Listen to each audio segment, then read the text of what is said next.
Шолам алейхам, як заўсёды, мир вам усім у хату, і не толькі ў хату, і ў свеце. І мы сёння пачынаем з вами. Зараз я включу нашу з вами таксама прэзентацыю.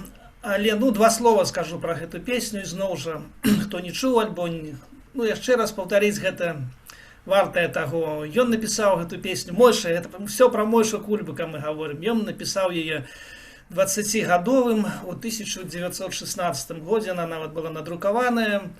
І ён сам і склаў яе як песню, хутчэй за ўсё. Так во всялякім разе кажуць людзі. Лічаць яе народная песня, но на самой справе гэта ягоная і словы ягоныя, і музыка ягоная. І больш таго, бачыце, якая вялікая папулярнасць гэтай песні. Вот я вам мінулы раз сказаў, што мне нават надарылася каля 10 год таму назад запісаць яе дзесь у Мінску ад жанчыны, якая нават не ведала, што это Кульбыкава песня. Я ў той час таксама не ведаў. А вось, бачыце, нават дайшло да кантарскай музыкі. То есть кантары гэта вельмі адукаваныя, вельмі моцна падрыхтаваныя, вельмі пабожныя людзі, скажем так, якіх адбіраюць самым цяжкім чынам, самым найлепшым, рыхтуюць да гэтай справы. Потому что они павінны ведаць все молитвы на память. Ну и, конечно, все гэтыя нігуны, все мотивы, на якія гэта все спяваецца, и все читается, Тора и все святыя тэксты.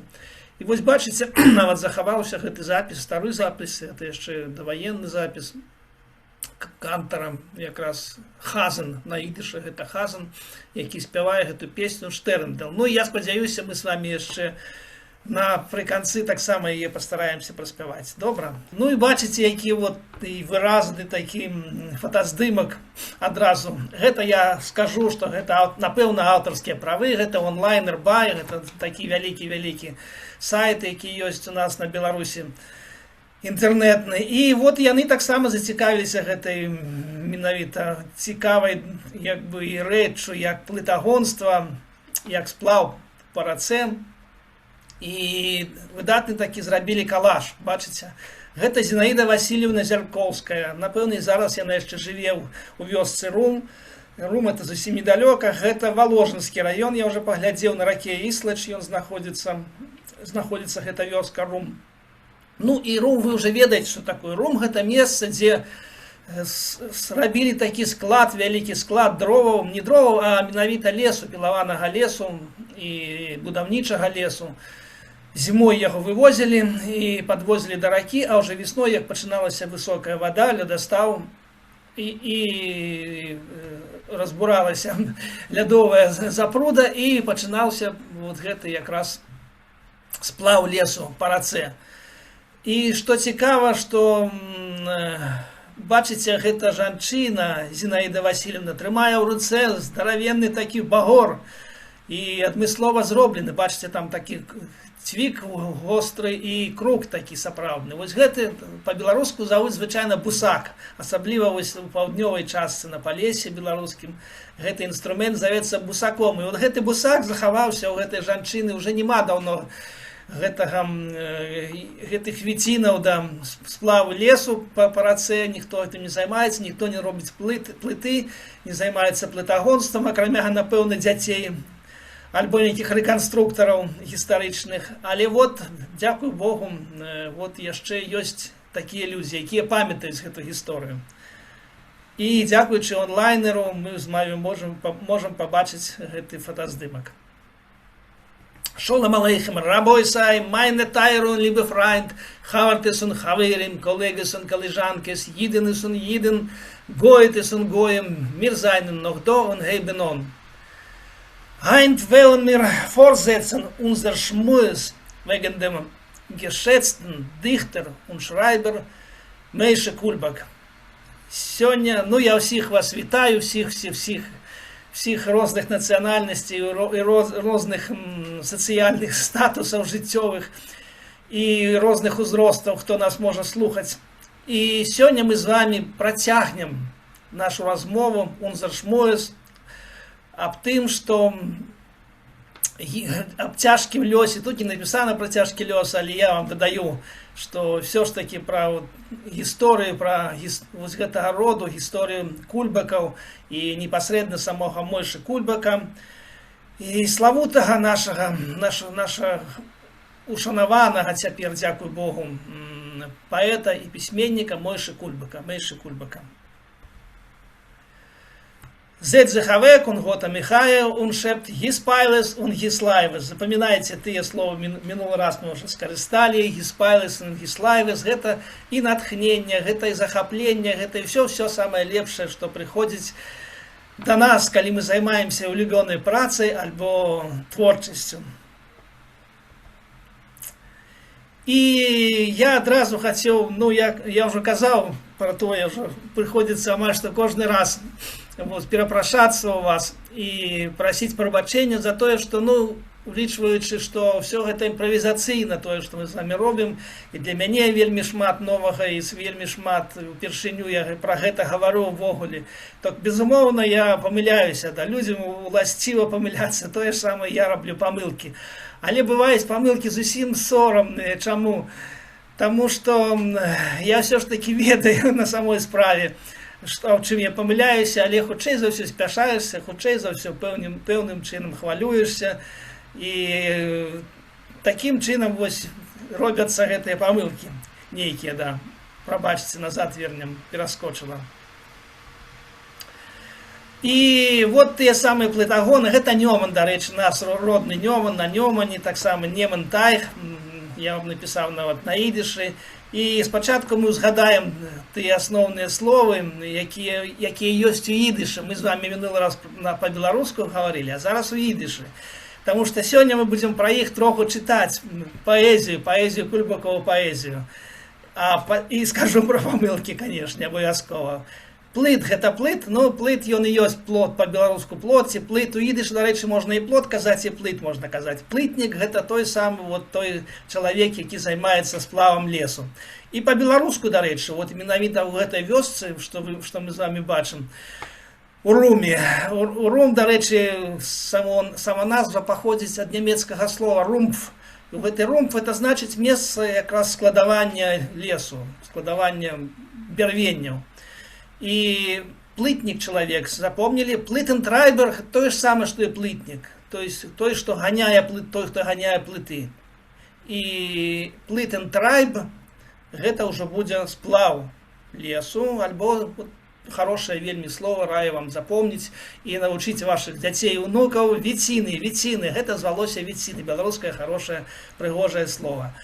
А грэх мой такі на сённяшні дзень, тое, што я вам расказваў пра Мемель, сказаў, што это Эстонія, што это Таллін, гэта зусім не так. Я выдатна ведаю, што гэта ніякі не Таллін, што гэта Клайпеда, што гэта Літва, што гэта самы вялікі порт да гэтага часу, пэўне самы вялікі порт у Балтыцкім моры, і самы славуты, старажытнейшае места прусаў, места, такія, скальвы былі там такія плямёны.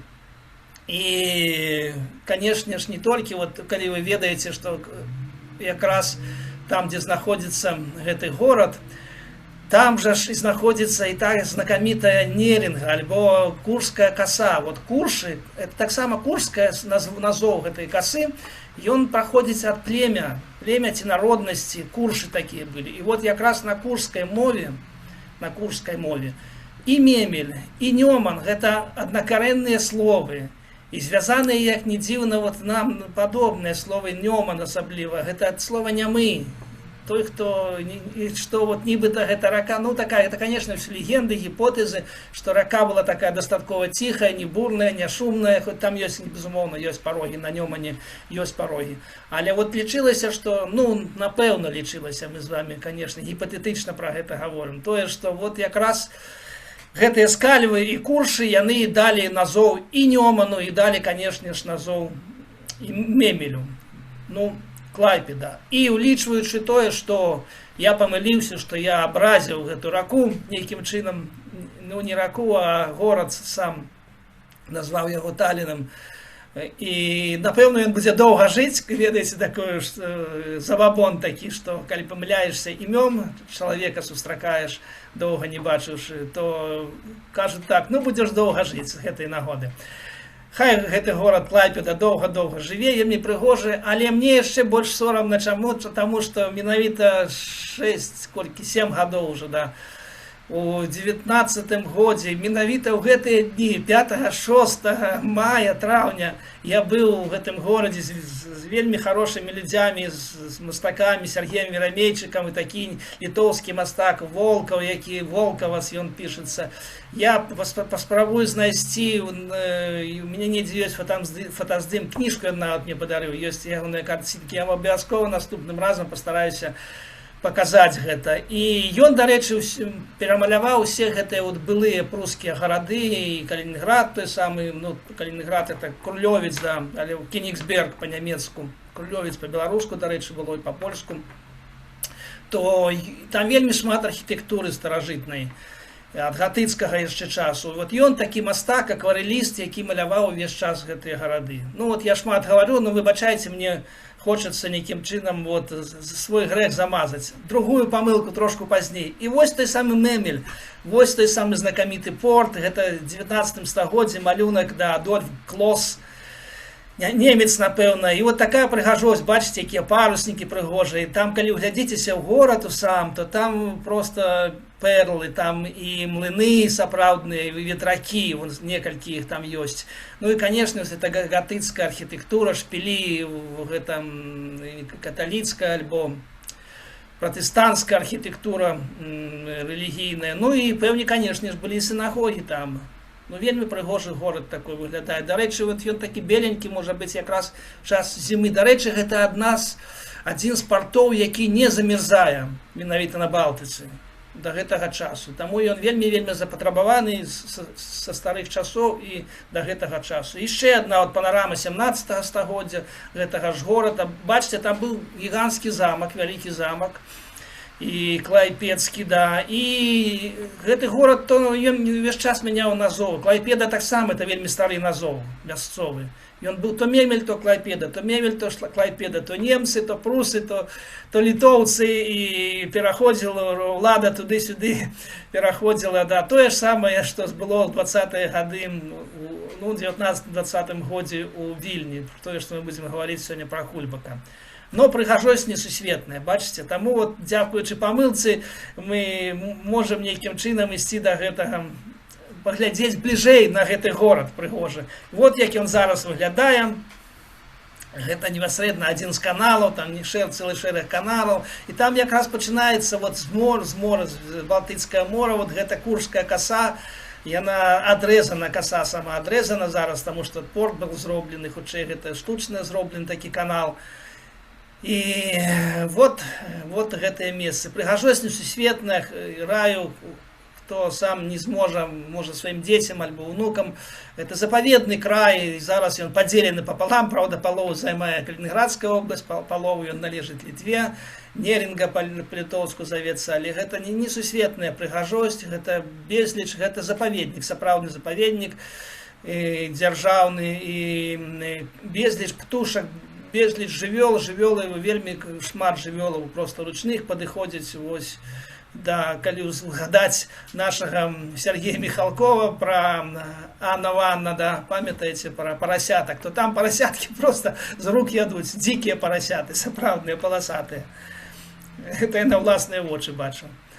Ну і вот, дарэчы, горад вельмі прыгожы, вот там такая фахверкавая нямецкая архітэктура захавалася, асабліва на складскія такія памяшканні, нейкія, ну, прамысловыя, будаўнічыя, вялікія такія дэпазіты, дзе захоўвалі і зерне, і все, каб не трапіла пад дождж. Дажджэй там, дзякуй Богу, хапае. І вот просто яшчэ я вам пакажу карту, мапу пакажу, дзе тая самая Клайпеда, і вот такое бело-чырвонае кольца, калі вы бачыце, і яно якраз упіраецца в эту Куршскую косу, такая полоска ідзе, бачыце? А тут вот заліў правей. І якраз у гэтым месцы, вот, дзе прыблізна, дзе гэты кола стаіць, чырвоненькая з белым, там упадае нас Нёман. Там якраз і ўсце, вось, сутокі Нёмана з морам. І ён знаходзіцца не на... Ён сам часткова, сам Нёман, ён з'яўляецца мяжой паміж Расіяй і з Калінінградскай обласцю і Літвою. А ўжо перад самым морам Нёман зноў адхіляецца ў бок Літвы, і вось все гэта вот, як бы самі сутокі знаходзяцца на тэрыторыі Літвы. Вельмі незвычайная прыгажосць, там такі запаведны таксама край.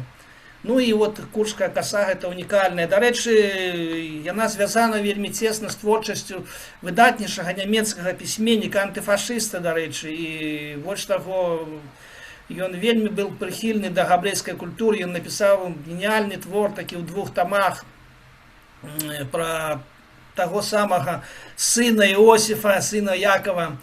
І Іосіф, яго браты, ён завецца, гэты раман па-нямецку. Ён лаўрэат Нобелевскай прэміі, не за гэты раман, яшчэ за ранейшы твор ягоны, таксама ён раманіст сапраўдны. Але ён доўгі час там жыў, захаваўся ягоны дом, ёсць музей ягоны. Я вам все наступны раз покажу, добра, у меня ёсць мае ўласныя фотаздымкі.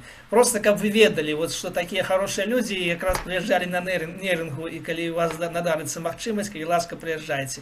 А ніжэй вот видно, там, дзе светлы, напісана в самом конце. Вот гэта тут якраз не написан город Калининград. Так, это вот такая, як паучок такі жоўтенькі. Гэта якраз город Калининград ёсць. Той самы Кёнигсберг, альбо Крулёвец, по нашай мове Крулёве. І ўлева, злева, таксама на моры стаіць Гданьск. Гданьск гэта той самы вось Данциг по-нямецку. Май Вольфович Данциг, мой профессор, мой добры сябра, мастак і дышыст, таксама мы з ім таксама шмат, 2 гады мы разам працавалі з ім у творчай майстэрні мастацкай. І ягонае прозвішча таксама Данциг, напэўна, ягоныя продкі нейкім чынам паходзяць з гэтага горада. Таксама яшчэ адзін з знакамітых партоў на Балтыцы. Ну і вот тое самае месца, куды ганялі гэтыя плыты, куды гналі гэты лес. Клайпеда і Кёнигсберг і Гданьск. Мінулы раз я з вами про гэта казаў. І другая моя памылка, звязаная вот якраз з гарбарамі. Што это все з Кульбакам звязана. Шмат нагаварыў мінулы раз, шмат памыліўся.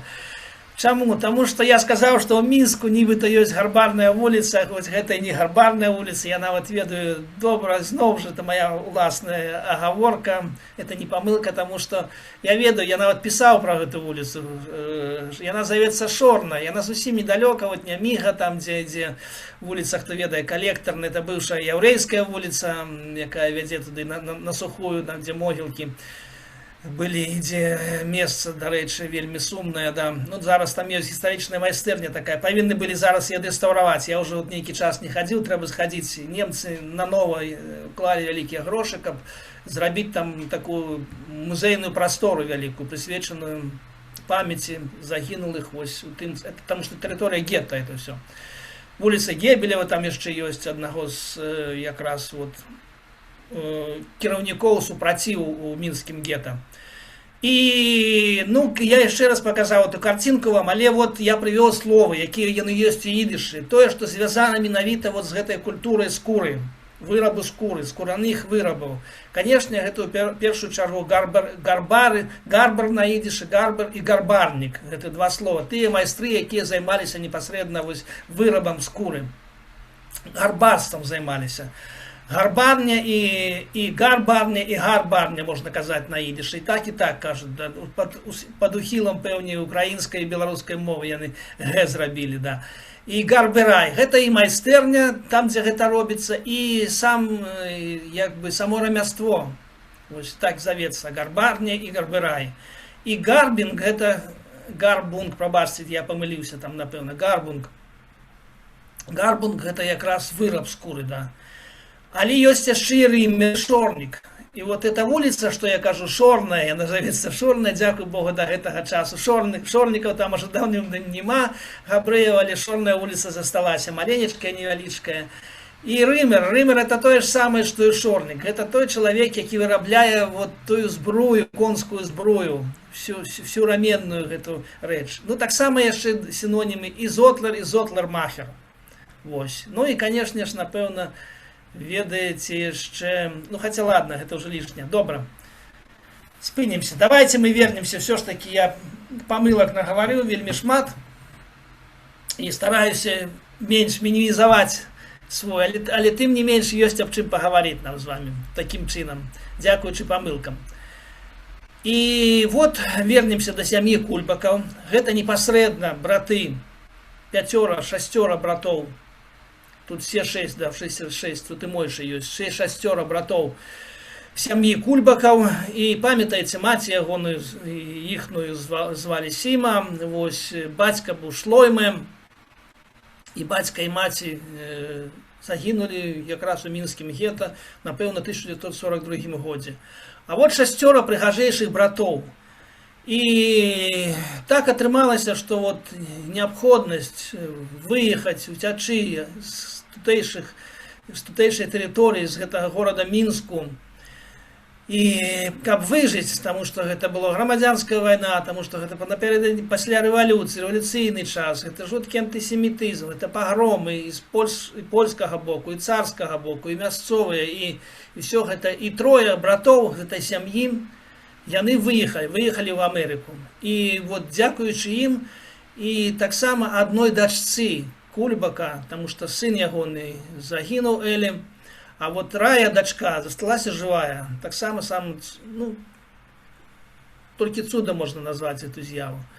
Таму што па ўсіх абставінах яе не павінна было быць на гэтым свеце. Тым не менш, вот 6 братоў. Злева направо глядзім. Лейбл, ён стаў у Амерыцы Льюісам. Ну, разумееце, другое імя гэта гаворыць аб Амерыцы, да. Ілля, Ісар, 3 брат. Ісар, дарэчы, быў на вот тым фотаздымку групавым, где сям'я, где бацькі ягоныя былі разам з Кульбакам і з Кульбакавай сям'ёй.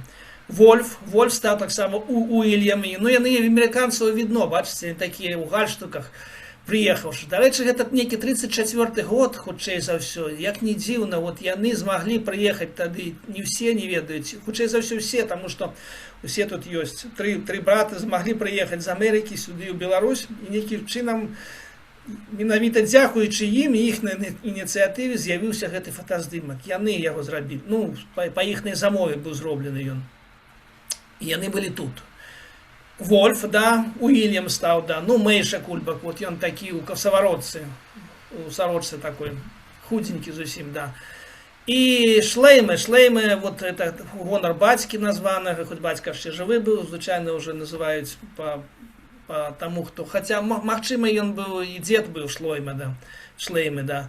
І Шлейме стаў Чарльзам. Ну, бачыце, нават у Амерыцы ў тыя часы, у 20-30-е гады, хоць быў незвычайны, канешне, пад'ём, таму што мільёны, просто некалькі, больш за мільён, каля 3 мільёнаў, здаецца, пераехала габрэяў у Амерыку ў канцы 19-го, пачатку 20-го стагоддзя.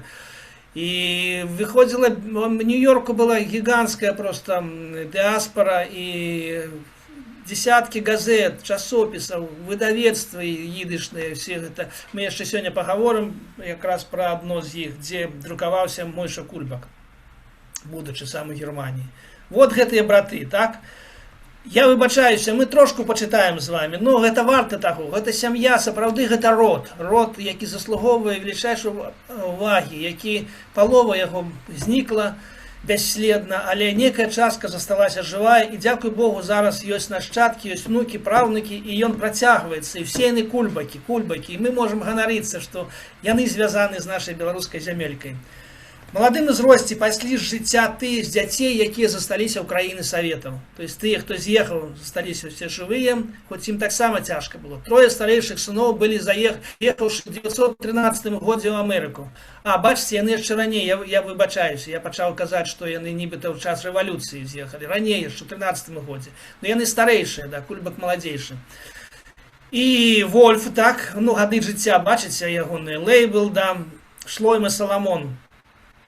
І так, Вільяму, вот самому першаму брату, до 90-го года, старэйшаму, да, Вільяму, мёрцы не пашчасціла. Маладым ён трапіў па трамвай і страціў абедзве нагі. Дарэчы, гэта вельмі на той час была распаўсюджаная з'ява, трагічная, што калі з'явіліся трамваі, людзі просто гублялі прытом, не маглі ўявіць, што можа такі рухацца транспарт, і просто вот шмат з іх траціла прытомнасць і трапляла пад гэты трамвай.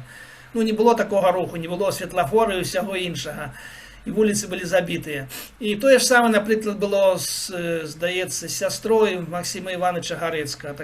Така ж сама історія. І от вона так само трапила, здається, в Москві під трамвай. Молодым ён трапіў трамвай і страціў абедзве ноги. І все ж адкрыў краму і прадаваў газеты. Бачыце, які моцны духам чалавек. Ён ніштавата перасоўваўся на пратэзах і ў пачатку 30-х гадоў мінулага стагоддзя быў прыехаўшы ў госці ў Менск да сваіх бацькоў. З яго дапамогай тады зрабілі групавое фота. Бачыце, вось. Да, Вільям быў жанаты, але дзяцей у іх не было. Льюіс да пенсіі займаўся вытворчасцю жаночага адзення. Вот такі бізнес у яго быў, да, вопраткі шыў, да. Дажыў да старасці, пакінуў пасля сябе сыноў, Піліпа і Марвіна. Іх дзеці і ўнукі жывуць у ЗША. Уже трэцяе-чацвёртае пакаленне. Праз гады ў мінскай кнігарні Рая гэта дачка, якая засталася жывая, і тут яна жыла доўгі час. Зараз яна жыве ў Ізраілі, яшчэ жывая, верагоднасці. Кульбак, Раі Кульбак трапілася на вочы кніга Філіпа Кульбака па тэорыі верагоднасці на ангельскай мове. Напэўна, гэта вот былі, альбо букініст прывёз кніжку, таму што альбо была такая яшчэ Глобус, здаецца, ці неяк звалася такая крама была на праспекце ў Мінску, дзе таксама замежныя кніжкі прадавалі. Сувязі тады з амерыканскімі сваякамі не было. І Раі матэматыку, яна таксама матэматык, з адукацыю атрымала матэматычную. Прыемна было даведацца, што яе стрыечны брат у США таксама матэматык. Чарльз займаўся вытворчасцю дзіцячага адзення, жаніўся, яго дзеці і внукі жывуць у США. Дзеці Чарльза Дораці, Беатрыс, Ірвіна і Элен. Пасля, можа быць, як-небудзь мы яшчэ дойдзем з вамі, паглядзім, ёсць некалькі фотаздымкаў гэтай сям'і. Малодшым у сям'і быў Ісар. Ён нарадзіўся ў 1904 годзе пасля заканчэння Маскоўскага энергетычнага інстытута. Ён, бачыце, вучыўся тут, у Маскве нават. Працаваў інжынерам на электрастанцыі Белгрэс. І уже ў Беларусі. У 1938 годзе Ісар Кульбак быў арыштаваны як брат ворага народа. Ну, спачатку ў 1937 годзе арыштавалі Кульбака. І вельмі хутка яго расстралялі. А вот у 1938 годзе яшчэ пераследавалі і ягоную сястру Тоньку. Пра Тоньку мы яшчэ асобна будзем гаварыць з вамі далей. І Ісар Кульбак, ён быў арыштаваны на нейкі час, вот як быццам бы брат ворага народа.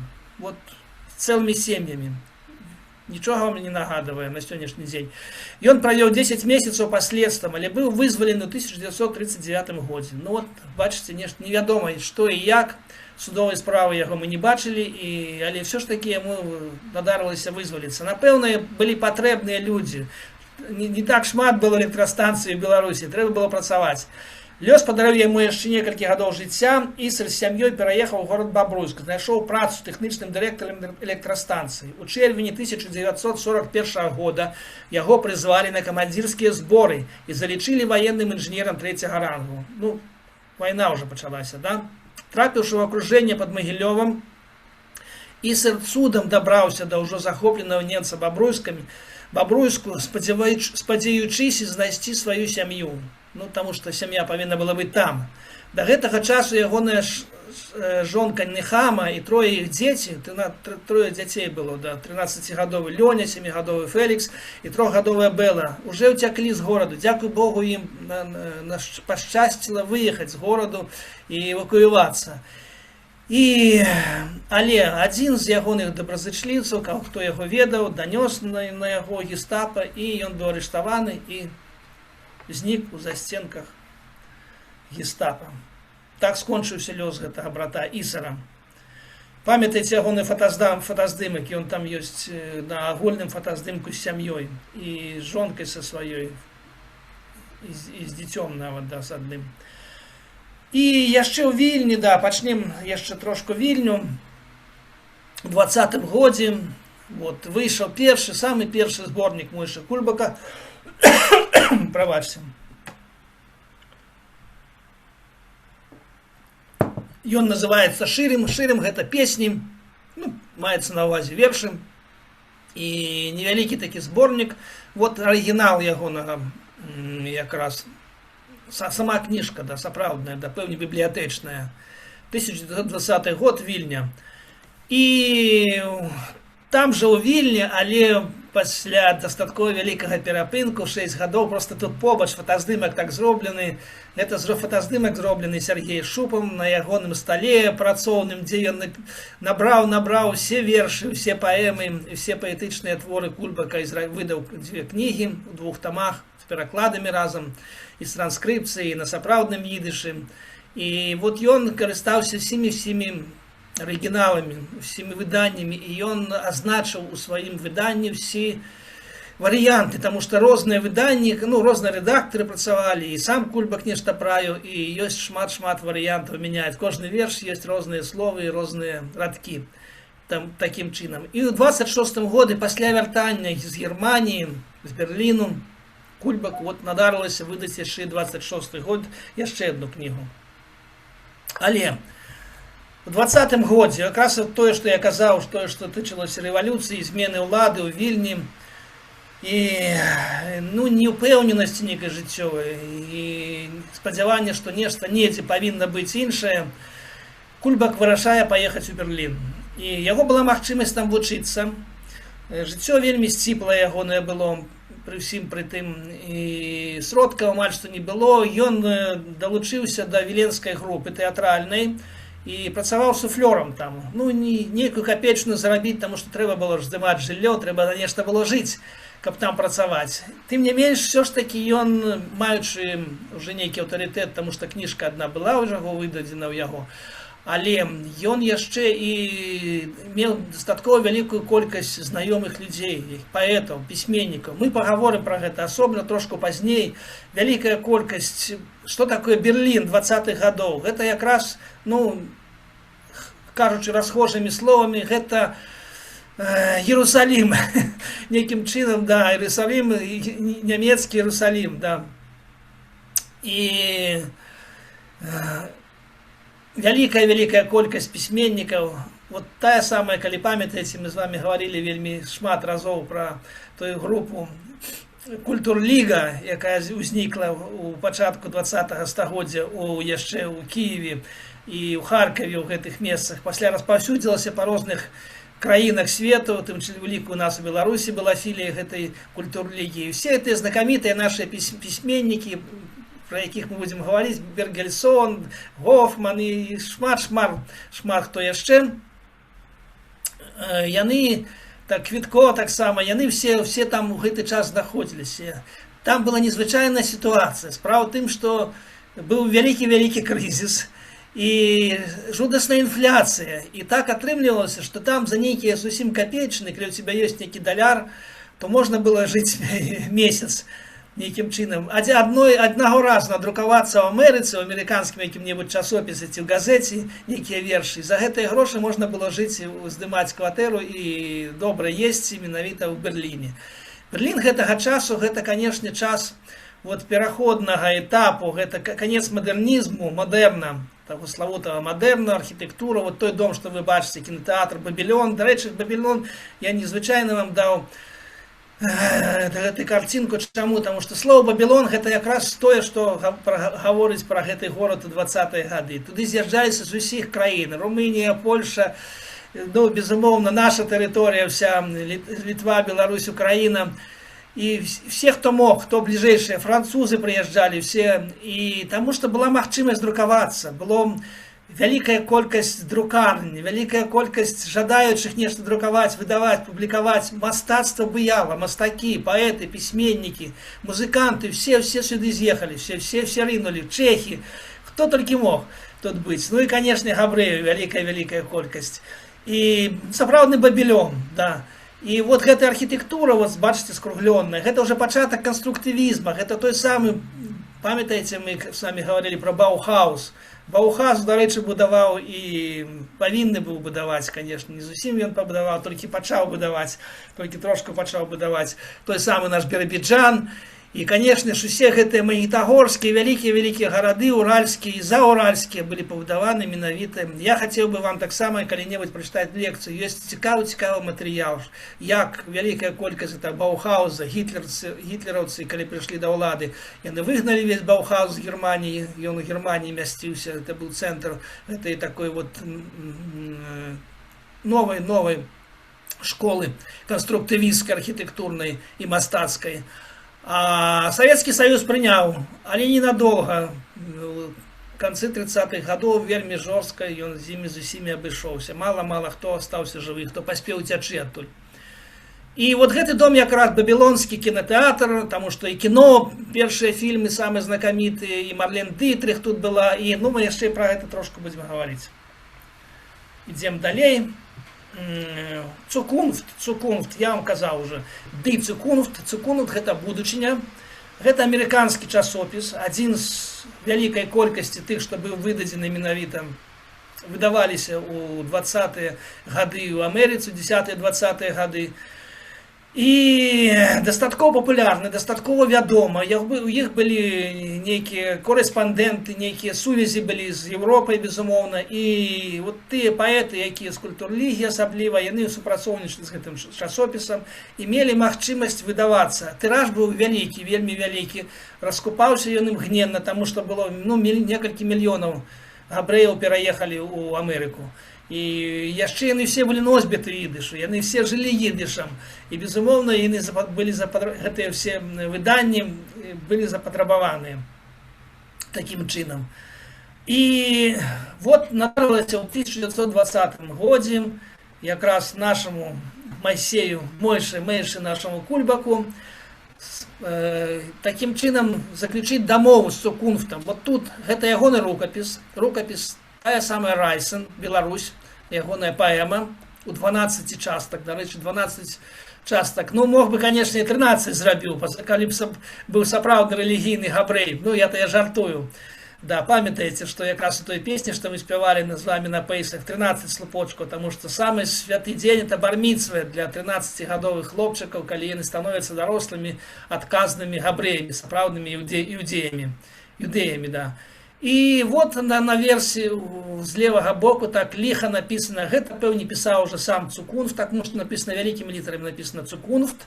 І вот они ніжэй напісана брэве і напісана алте ортографіі, дзякуючы дапамозе Сергея Шупы, зноў жа наша выдатнага чалавека і выдатнага філолага, лінгвіста і, канешне ж, паліглота. Ён ведае цэлы шэраг моваў, выдатна перакладае з іх, у тым ліку ідыш ведае, іўрыт выдатна ведае. І больш таго, ён валодае ўласцівасцю расчытваць вось гэтыя ксав'яды, так званыя, рукапісы, што нават зараз ізраільцяне вельмі толькі асобныя нейкія адзінкі людзей, якія могуць гэта рабіць. А вось ён можа чытаць. Цукунфт я сам прачытаў, а вот далей, што брэве напісана і алты ортографіі, гэта ён. Вот брэве гэта значыцца такі отступ адмысловы паміж радкамі і пэўне паміж, ну, такі паліграфічны тэрмін. Паміж літарамі, магчыма, да. Ну, Кульбак пісаў адрозненай арфаграфіі, не такой, як друкаваўся якраз Цукунфта. Цукунфт друкаваўся такой трошку знямечанай артаграфіяй ідышнай. Ну, ведаеце, што в ідышы вельмі шмат артаграфій, кожны слоўнік мае сваю артаграфію абсалютна, у тым ліку і мой слоўнік. І, канешне ж, кніжкі да гэтага часу выходзяць. Ну, габрэі любяць, вы ж ведаеце, на кожнага габрэя павінна быць як мінімум 2 сінагогі. І вот, напэўна, хутчэй за ўсё, гэта і ёсць той самы вот першы друк гэтай Райсэн напісана паэма Кульбак. І якраз вот, да, Дерзейде фун... дарэчы, вернемся назад, калі з вашага разумення. Вот там напісана Дерзейде мидифетерс, дзед са сваімі, ну, і дзядзькі, дзед і дзядзькі, это сын со сваімі 17 сынамі. Памятаеце той гісторыю, што дзед Кульбака, у яго было 17 сыноў. Вот такі незвычайны абсалютны выпадак. Все былі жывыя, все былі плытагоны, і все былі вот тыя самыя, пасля ўжо род працягваўся, ўжо яны былі гарбары. А пасля вот мянялася, тут уже Дерзейде мидифетерс, так уже называлася, а уже пазней у сучасных, пазнейшых выданнях, яшчэ нават прыжыццёвых ягоных, тады там уже просто Райсэн пачынаецца. Вот это першая глава гэтай паэмы. І нам сёння з вами надарылася шчасцем пазнаёміцца з гэтай паэмай бліжэй, пачытаць яе. І ёсць, канешне, ёсць добры сучасны пераклад зараз зроблены Андрэем Хадановичам. І мы з вами яго пакуль не будзем чытаць, а пачытаем з вами, ну, не класічны, але стары уже, зроблены яшчэ, здаецца, у 70-м годзе выйшла кніжка. Вот я вам магу яе нават паказаць, яна ў мяне ёсць. Мэйшы Кульбака, вот такая першая зорачка, Штэрндл, тая самая, якая з'явілася на гарызонце. Ведаеце, што, да, Калішабас пачынаецца якраз з першай зорачкі, якая зыходзіць на гарызонце. І, ну, пасля рэпрэсій, пасля таго, як ён быў рэабілітаваны, Мойша Кульбак, вот пакажу вам, да, 70-й год. Вот яна, кніжачка гэтая, да, в развароце. І быў зроблены пераклад, і вельмі, канешне, ну, вялікая, мы павінны мець вялікую удзячнасць тым людзям, якія ведалі, што савецкая ўлада вельмі устойлівая, і невядома, што можа калі навярнуцца вельмі хутка. Не было сталінізма, можа з'явіцца сталінізм, гэта мы бачым сёння. І, да, але тым не менш яны браліся за пераклады Мойшы Кульбака і выдалі кніжку нават. Язэп Семяжон, таксама яшчэ адзін наш славуты перакладчык, славуты вядоўца моваў, нават класічных моў, латынь ён ведаў, ён перакладаў Гусоўскага «Песня о зубрах» і шмат кніжак, з нямецкай мовы шмат, Гёте перакладаў. І таму мы ягоным перакладзе пачытаем. Больш таго, цікава што? Тое, што, канешне, ён вельмі далёкі. Ён ведаў троху ідыш, я нават з ім размаўляў некалькі разоў па тэлефоне.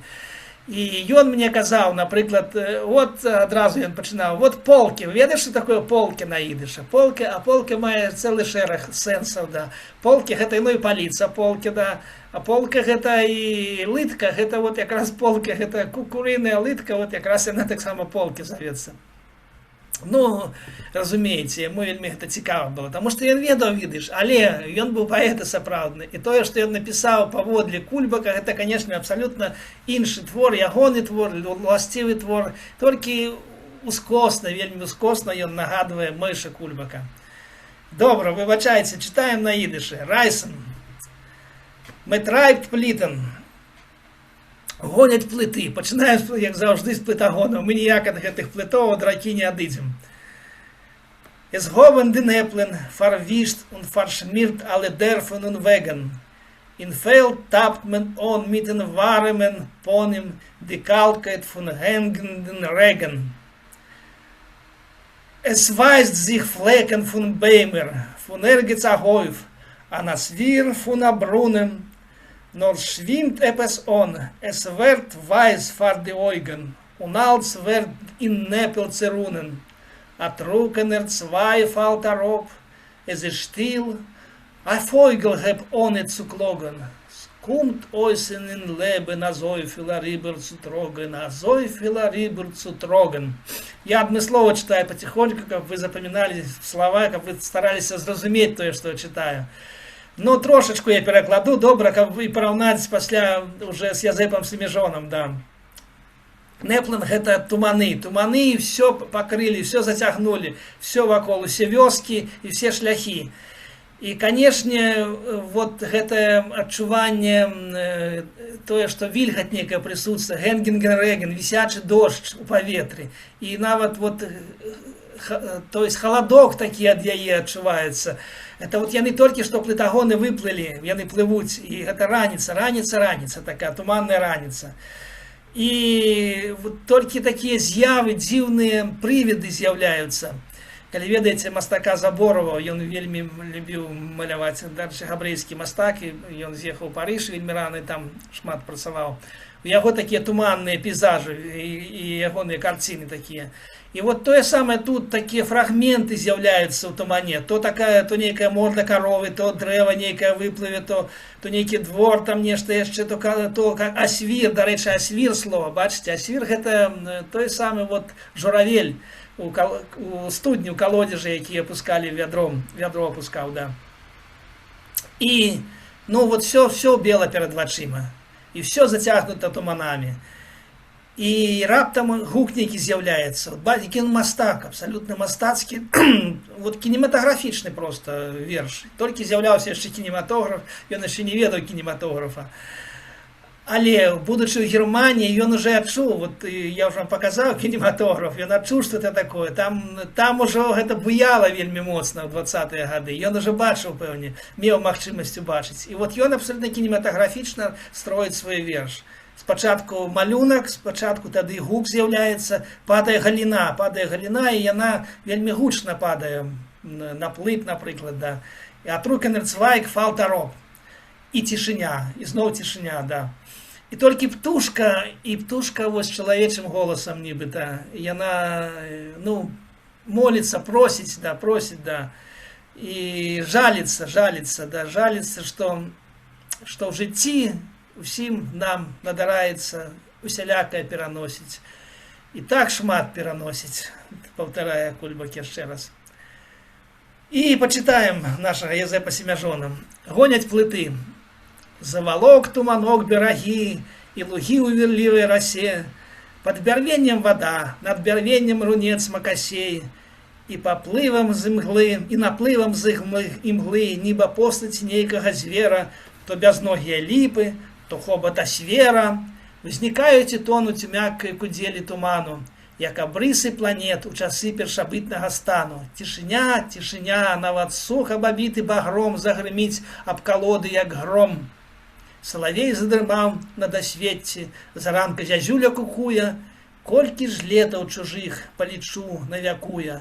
Ветерком потягнула, пачулася збору знаёма, шавялі, шарашы сваю нёман, і аднекуль здалёку, як быццам з другое паўкулі, голас. Ты не спіш, радзявачына шмуля, паварачвае ўправа на ляж на стырно, і чытно пад нагой скрабянула камлямі аб дно. Гэта дзед павадыр, азалелы ад золкай імжы. Дзед кіраваў усім, а все 17 ягоных сыноў дапамагалі яму. І Шмуэл. І, ну так тут напісана, да. А не, хаця гэта Шмуля сын з ягоны, даразявачаны, это ён да сына звяртаецца тут. І вот Шмуля, але там вельмі цікавая рыфма скаруля, да. Скаруля гэта... Я чытаў вельмі вялікую дыскусію ў такі ў чаце інтэрнетным, што ніхто не мог даведацца, ну, іностранцы, там, замежнікі, расіяне, адкуль яны ведаюць, што такое скаруля. І яны думалі, што заўгодна прыдумалі. І тэрмін, што гэта нібыта такі вось платагонскі, ці яшчэ што-небудзь там. А на самой справе гэта вёска, мястэчка такое ў Літве да гэтага часу ёсць, і там вялікае калена робіць рака, і там трэба абавязкова завярнуць гэтыя плыты, каб яны шарашом не пайшлі адзін не напаўзлі, каб не атрымалася трагедыі нейкай. Вот гэта была такое вялікая майстэрня. Менавіта тут заварочвае Шмуля, але вот пазбег гэта і рыфмы пазбег якраз, хаця Шмуля тут ёсць, было з чым рыфмаваць, і якраз Язэп Семяжон пазбег гэтага. Ну, бачыце, тут такія нейкія кветкі, нейкія птушкі, і рунец макасей, і бязногія ліпы, і, канешне, гэта такое, ну, зусім іншая паэзія. Гэта такая мілавідная, у Кульбака гэта ўсё ж такі вельмі напружана, вельмі прадбачліва, што вось нейкая магчыма быць трагедыя, што гэта сапраўды нешта вісіць у паветры ў гэтым тумане, на маю думку. Так, в двух словах. І, канешне ж, узгадваецца, вот, гэта туманнае жыццё, узгадваецца, зусім кінемся ў другі бок з вами. Гэта кітайскі жывапіс, класічны кітайскі жывапіс, так званы шуймо шаншуй. Шуймо гэта туш, гэта монахромны жывапіс, аднаколерны тушью. Одна з самых старажытных тэхнік кітайскіх, некалькі тысяч гадоў. І амаль што ўсе мастакі, вот, і ў іх гэтыя туманы. Больш таго, аказваецца, туманы не столькі ёсць у Кітаі, колькі ў Карэі. Яны падглядалі за карэйцамі, ці што, ну, такая легенда. Ну, легенда гэта сапраўды падобна на праўду, што самыя прыгожыя туманы менавіта ў Карэі. Канешне, безліч паэзіі кітайскай, японскай, у тым ліку, і карэйскай, прысвечана гэтым туманам. Вот, бачыце, фантастычныя такія образы з'яўляюцца. І, дарэчы, тут вельмі блізка, тут і рака ёсць, і караблі ў гэтай, тут няма плытоў, але ёсць нейкія паруснікі, тут, бачыце, плывуць. І якраз тут тое, што апісана частцы гэтай, той, што мы чыталі на ідышы, у Шуймо Шаншуй якраз, да. А Шаншуй это пейзаж, краявід, да. Краявід тушью. Шуймо это туш. Шуймо китайская мова. Добре, читаем далей. Es rinnen des Aften von der Erd, als Schickres nimmt durch alle Glieder. Es spart sich ein Leben als Stummer durch Gräser, durch Wurzeln und Zweigen. Als halb mehr nicht äußert der Seide, es tut sich an ihm. Oh, kann mehr nicht schweigen, der langt Areve, Trascha in dein Taten, und noch einmal wieder Trascha in dein Mamen, als haben sich auf die Sinn auf die Plitten, man sieht, als es Fleizen herab von den Feldern, die Farben, die Häse, wie Stromen. Es sprudelt von Frühling rein auf der Welt, und allein ist man euch da inmitten. Рибойне шелойлем, es tut sich da, was auf die Felder, was Gott nicht kein Nomen. Конечно, такой перекласти Язеп Семяжон в 70-м году не мог. И одразу скончился на творчесть. Тут рибойне шелойлем, и Господь всего свету, и конец трасцы тебе твоей матери, трасцы твоему батьку. Это абсолютно белорусские выразы, и это я на своих детей, что сапраўды вельмі адказны гэты поворот, увернуться гэтым плытам. Это целое мастацтво, трэба было уметь володить ремяством гэтым.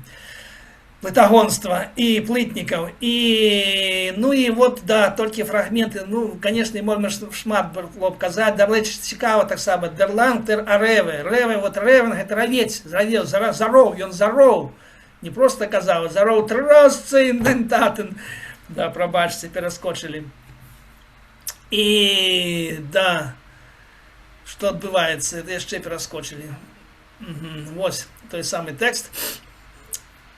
И, ну так, да, добра, шмат не будем говорить, конечно, на жаль, час вельмі імкліва бяжыць, хотелось бы яшчэ нешта ўбачыць нам. Добра, давайте далей. Почитаем тое, што зрабіў наш Язэп. Узвалялася рмязи, там про деда ішло, да, на пабёрнах аслізлых бяжыць, правярая віткі на баках, і пад самым жытлом шалашом, як там цэлы ён плыт, каб хаця б не паплыў шарашом. Лашчаць хвалі стырно, глінай муціцца дно, туманы малаком берагоў не відно, наўздагад папярэкліках пеўняў, прабачце, пазнаём прыплываюць плыты паўз сяло, там за ўзгоркаў, напэўна, і сонца ўзышло.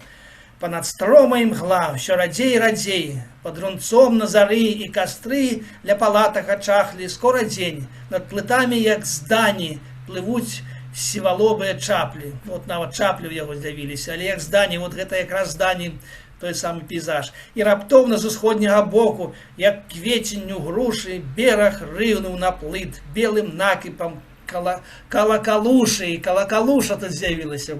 Нема гэтага нічога, канешне, у Кульбака. Рыжым дубам ляным, што ў кажусе яшчэ леташнім строяў, і агністасцю сонца на самых вершалінах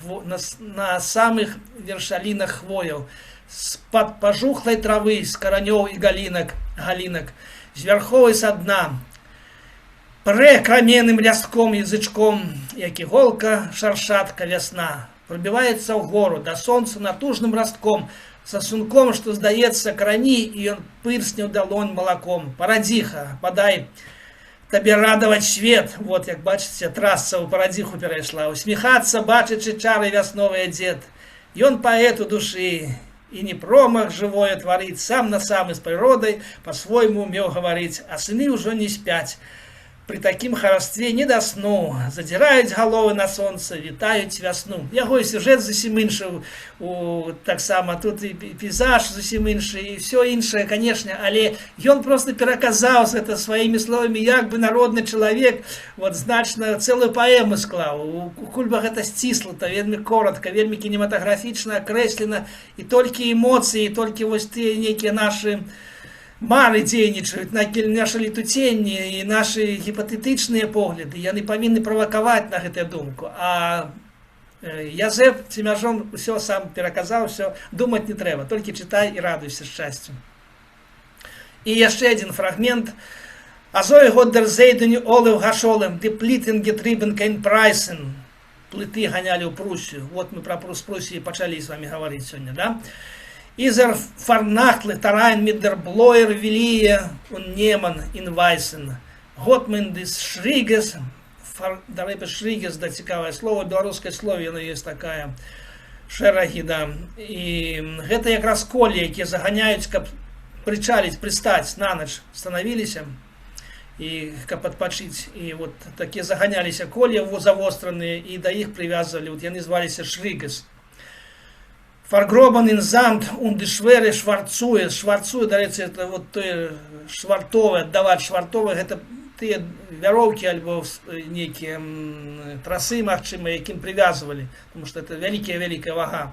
И корабли привязывают, лодки, там, човны, и вот якраз плиты так само. Шварцуе с фарбунден. Просто, ну, в їдиші, это слово все в їдиші присутничають.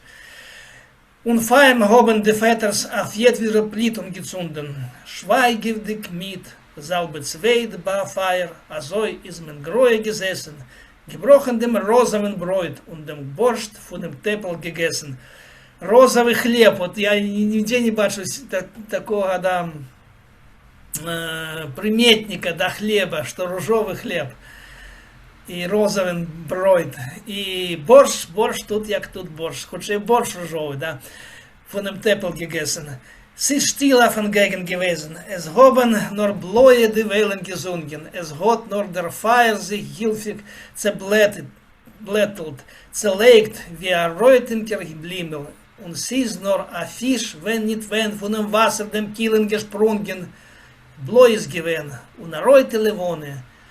A schwere и заройс афен гимл. Да, стало все синеть, и червоний месяц, тяжкий месяц, великий, повня, напевне, повня, і вона заходила на небеси. Ну и дочитаем, добра сім'я жони. І пливуть кульбаки, плитагони, под бору пташиного гомон, пропливають вілію, пливають ньоман, что дзянёк або два, і бывайце, браткі беларусы, прышвартуюць прычалам багацця лясоў вашых прусы, а яны плытагоны, праплыўшы праз 3 рубяжы, будуць бульбу на плыце пячы і па дому тужыць. Будзе неба не тое, і шум прыбярэжных ракіт, і распораз уздыхі зняможнай хвалі на плыт. У кульбака няма, конечно, не гэтай ностальгіі, не гэтага вот суму по родным краям, і зусім все по-іншому. І тут і пруси виглядають не надто добре, да? Ті, які грабять лес белорусский. Но, тим не менш, будемо дарувати самого Семяжона, это ягоная імпровізація, это ягоний погляд на гэты всі події. Но, тим не менш, вот, дякую этому человеку, вот, мы уже в 70-м году мели магчимость читать Мойши Кульбака. И вот одна з апошніх, эта книга, не только книга, все творы ягоныя мастацкія переводаются. И вот якраз Райсен был зроблен некий, напевно, новый переклад, translate from the Yiddish by Jason Wagner. Некий американец, англичанин, переклав, не ведаю, чье это выдание, але вельмі пригожа, старая карта Литвы, тут вот Литвания написана, ну, в сярэдзіне, и Великое княжество Литовское, написано Райсен, это наша вот с вами Беларусь, то, что мы разумеем, и та самая поэма Мойши Кульбака Райсен. И что же застаецца нам? Штерндел, добра. Мои дороженькі, давайте я спробую співати з гітарою. Напевно, зараз якраз уключений відповідний гук. Я спочатку проверю. Коли добре вам чувати, то дайте знак. Ну, якраз 1 хвилина засталася. Мені буде лепше співати, і вам буде приємніше чути мене, да.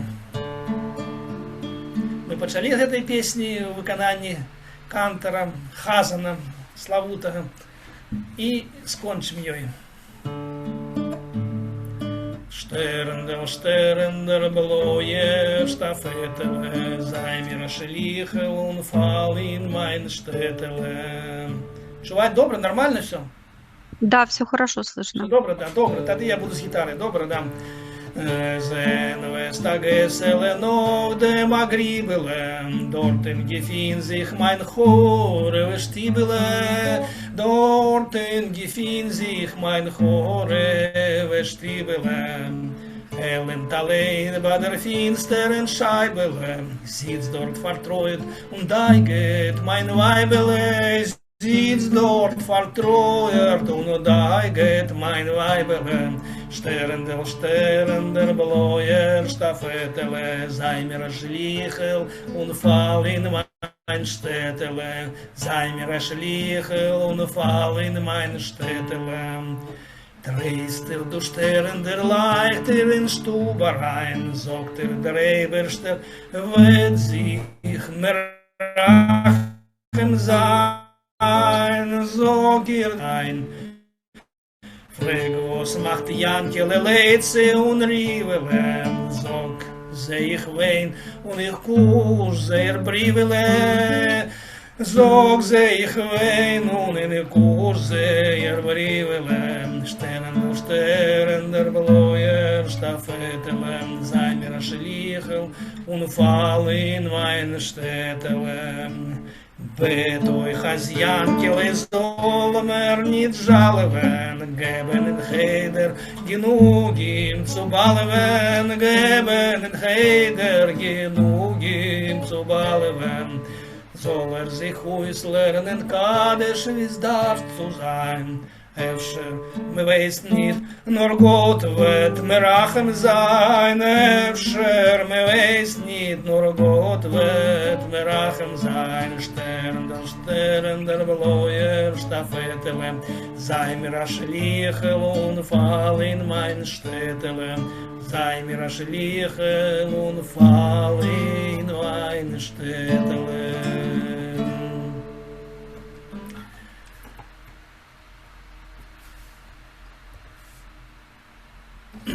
Зорочка, Зоброчка, добрый мой вестничок, ты приляти до старых наших вестничок, ты приляти до старых наших вестничок. Там у мястечку ёсць узкая вуліца, Богая хата на вуліцы туліца.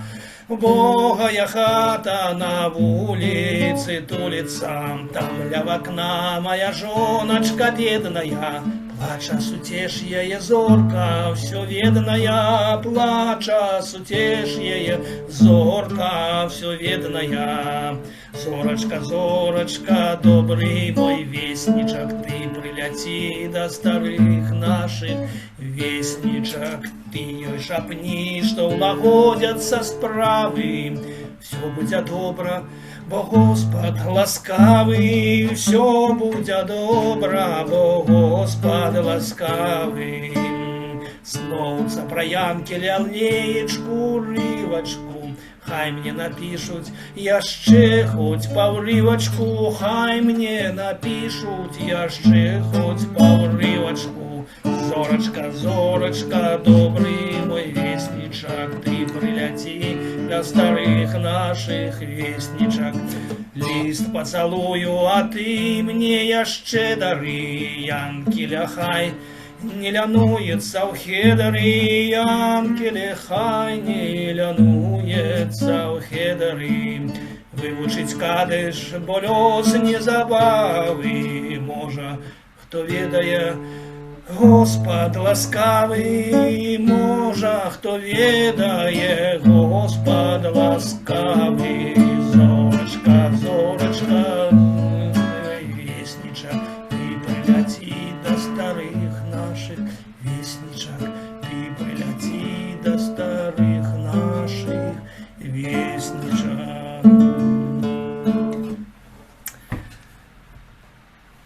Щиро дякую всім, агройсен данк, зайт мир гезунд, штаркун мацлі, будьте всі здоровенькі, дуже і поспіху вам творчого.